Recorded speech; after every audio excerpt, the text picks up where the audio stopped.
Autism. Autism किसे कहते हैं? ASD, autism spectrum disorder.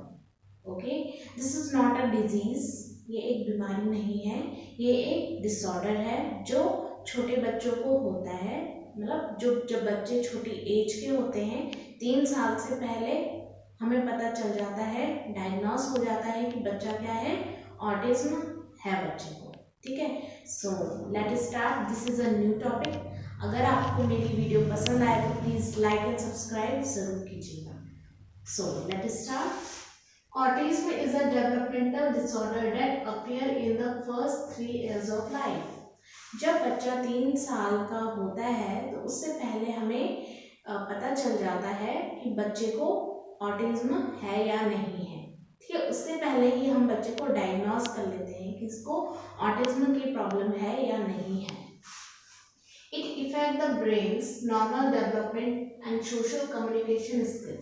अब ऑटिज्म का जो इफेक्ट पड़ता है वो कहाँ पड़ता है? डायरेक्ट माइंड में, सीधा दिमाग में उसका इफेक्ट पड़ता है, जिससे बच्चे के जो डेवलपमेंटल क्या हो जाते हैं, सारे डिले हो जाते हैं बोलने चालने में। मतलब जो मेन चीज़ होती है बोलने चालने में, कम्युनिकेशन स्किल, सोशल स्किल, सामाजिक स्किल, सामाजिक कौशल, संचार कौशल, सारे क्या हो जाते हैं, डिले हो जाते हैं, मतलब पिछड़ जाते हैं। सो अब हमें कैसे पता चलेगा कि बच्चे को ऑटिज्म है या नहीं है? इसके भी कुछ साइन एंड सिम्टम्स होते हैं, जिसकी वजह से हमें क्या पता चलता है कि बच्चे को ऑटिज्म की प्रॉब्लम है। सो पहला है बिहेवियर। अब हमें बच्चे के बिहेवियर से कैसे पता चलेगा कि उसको ऑटिज्म है?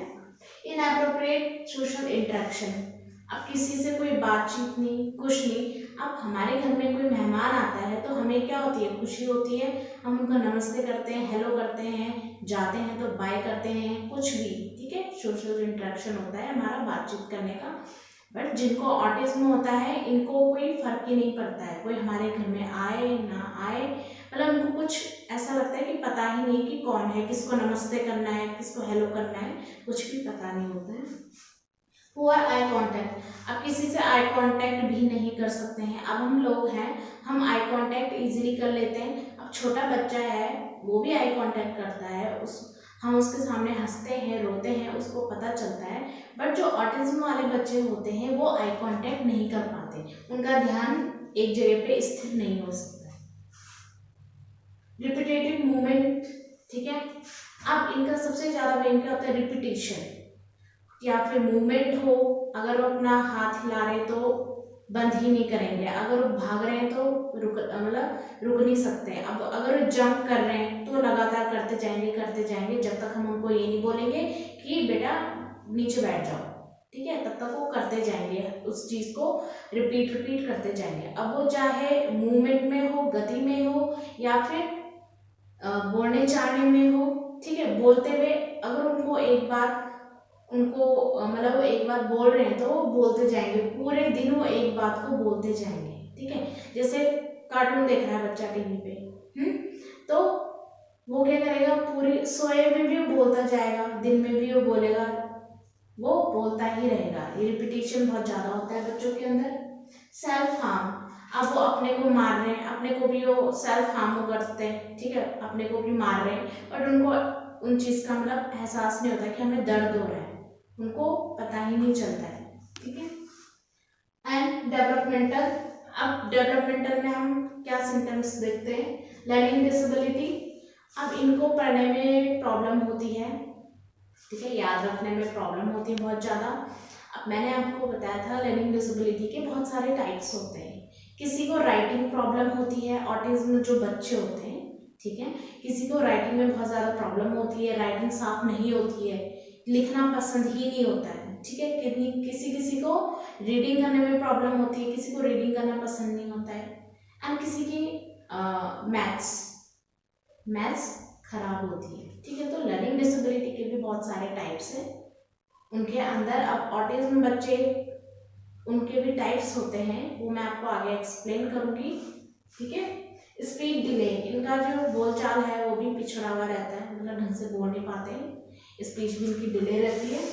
अब है कॉग्निटिव सिम्टम। कॉग्निटिव में हम उनका सिम्टम देखेंगे, interest in limited number of thing. अब इन बच्चों का जो इंटरेस्ट होता है वो सिर्फ कुछ चीज़ों का होता है, इनको हर चीज़ पसंद नहीं आती।